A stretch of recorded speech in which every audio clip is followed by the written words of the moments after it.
Hey guys, what's up? In this tutorial we're going to show you how you can type vertically in your documents and spreadsheets on Google Sheets in 2026. So let us get started.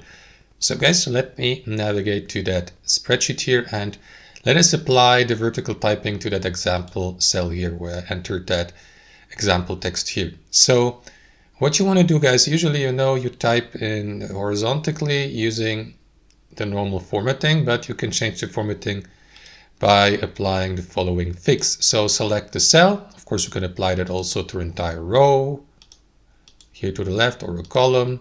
So let me go with that cell here. Next, click into format.